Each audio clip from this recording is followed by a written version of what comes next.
आज की कहानी हमसफ़र।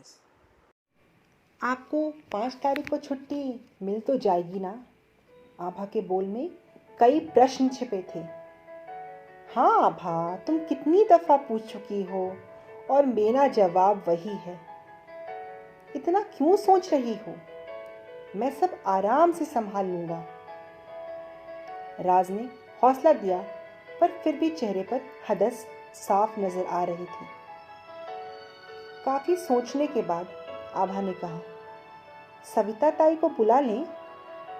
2 जन रहेंगे तो जीव को संभालने में सहूलियत होगी।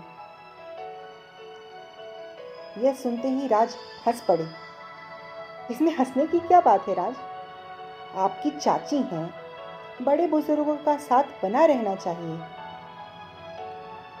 आभा समझाने की कोशिश कर रही थी। तुम्हें पता है ना आभा, वह तुम्हारे ऑफिस ज्वाइन करने के पक्ष में नहीं थी। पता है क्या बोलेंगी? आभा बेटा, इतनी भी क्या बेसब्री थी काम पर जाने की? 2 साल का ही तो हुआ है मुन्ना, तनिक 5 साल का तो होने देती और फिर तुम असमंजस में पड़ जाती कि सही किया या गलत। देखो आभा,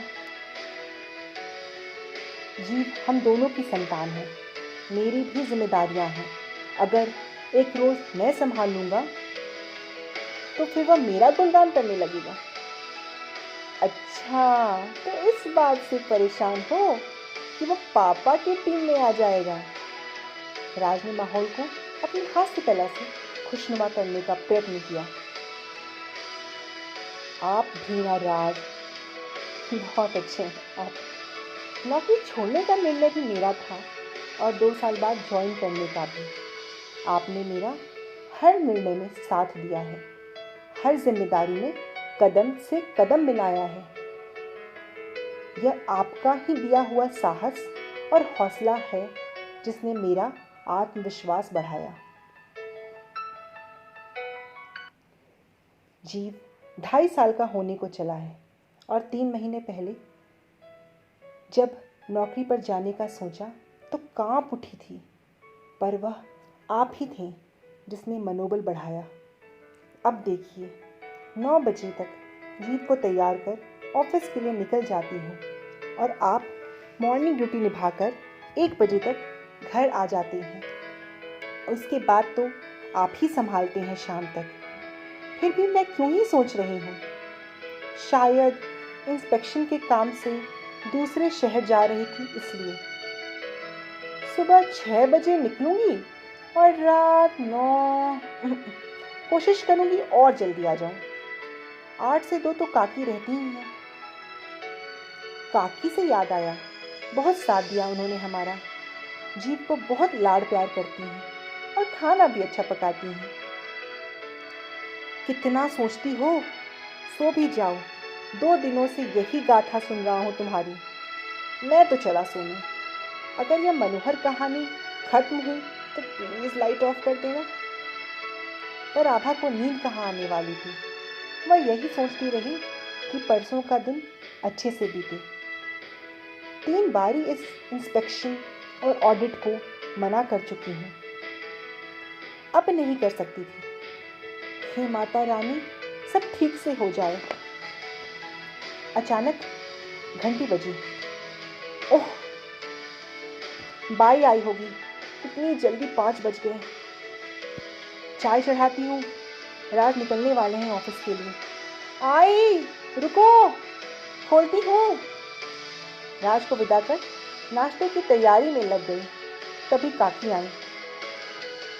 काकी, मैं जा रही तैयार होने, नाश्ता बना दिया है, चावल दाल भिगो दिए हैं। राज लौटे तो आप पक्का बना लेना। और हाँ काकी, कल आप थोड़ा जल्दी आ जाओगी? बीच में ही काकी ने रोका। मुझे सब याद है, कल आपको शहर से बाहर जाना है, बाबू साहब को जीव बेटे को संभालना है, नाश्ता मुझे बनाना है। अरे बेटा, तुम कितना करती हो सबके लिए, मेरे लिए भी। जब भी मुझ पर विपदा आई तुमने ही साथ दिया। एक दिन मैं थोड़ा ज़्यादा काम कर दूंगी तो मुझे अच्छा ही लगेगा। जी बाबा, मुझे काकी जी बोलते हैं। इतने अच्छे संस्कार दिए तुमने। अब घड़ी देखो, कितना लेट हो रही हो। तभी जीव की आवाज आई, मम्मा आई बेटा, आई आई आई। चलो काकी, निकलती हूँ, ध्यान रखना। फिर वह रात आ गई जिसकी सुबह की चिंता आभा को तब से सता रही थी जब से इंस्पेक्शन की तारीख आई थी। राज कपड़े निकाल दिए हैं कल आप दोनों के, खिलौने बाहर ही रख दिए हैं। खीर बनाई है, जीव को बहुत पसंद है। ओह ओह ओह ओह, राजधानी एक्सप्रेस आज प्लेटफॉर्म पर नहीं रुकेगी क्या? आराम करो, कल बहुत भागा दौड़ी होने वाली है, राज समझाते हुए बोले। पर नींद कहाँ आने वाली थी आभा को। सुबह ऑफिस की गाड़ी आई और राज उसे छोड़ने बाहर तक गए। जा आभा जा, जी ले अपनी जिंदगी, राज ने हंसाने की कोशिश की। आभा घड़ी घड़ी फोन करके पूछती, जीव ठीक है, खाया तो ना? माँ को यही बात बहुत सुकून देती है कि उसका बच्चा पेट भर के खा ले। कभी काकी को फोन करके समाचार लेती, कभी राज को। 8 बजे जब आभा घर लौटी तो जीव दौड़कर माँ के गले से लिपट गया। माँ के प्यार को किसी परिभाषा की आवश्यकता नहीं, वह ममत्व कोई पूरा नहीं कर सकता। राज दूर खड़े देख मुस्कुरा रहे थे। अच्छा, जरा पति पर भी ध्यान दे दो देवी, मेरी रबड़ी लाई हो ना उस दुकान से? हाँ राज, और लड्डू भी लाई हूँ, जीव को बहुत पसंद है। राज फिर हंस पड़े। हाँ माता, आपके बेटे का लड्डू आप कैसे भूलती। आभा खुश भी थी, सुकून भी था। सब कुछ अच्छे से जो निपट गया। राज, आप बहुत अच्छे हैं। किस्मत थी मेरी जो आप मिले, वरना यह सब कभी नहीं होता। सुख में दुख में हर घड़ी साथ दिया है, सराहा है, पीठ थपथपाई है, हौसला दिया है। ऐसे जीवन साथी की कामना हर स्त्री करती है जो उसको समझे, संवारे और गुणों को निखारे। लो, यह देवी फिर शुरू हो गई और आज का टॉपिक राज का गुणगान। माते, आप थक गई होंगी, थोड़ा विश्राम कर लें। अच्छा अच्छा, सुनो सुनो, धन्यवाद, पर सौभाग्यशाली तो मैं हूँ जो तुम जैसी संगिनी मिली है।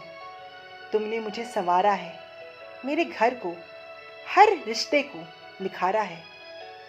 सबके लिए कितना सोचती हो और करती हो, वह भी निस्वार्थ भाव से। तो धनी तो मैं हुआ ना, और सफल जीवन का भी यंत्र है।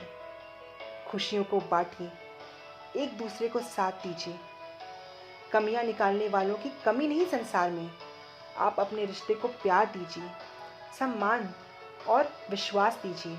और हे देवी, अब क्षमा कीजिए। आपके बालवीर का पूरा दिन ध्यान रखकर यह सेवक थक चुका है। हाँ हाँ, चलिए आराम से सोते हैं, कल थोड़ा लेट से उठेंगे। आज आभा खुश थी, इतनी रातों की नींद आज पूरी करेगी। सुकून जो मिला था, मन ही मन दोनों खुश थे एक दूसरे को हम सफर पाके।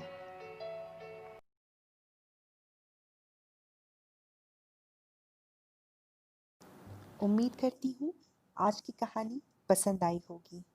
सुनने के लिए आभार। स्वस्थ रहिए, खुश रहिए।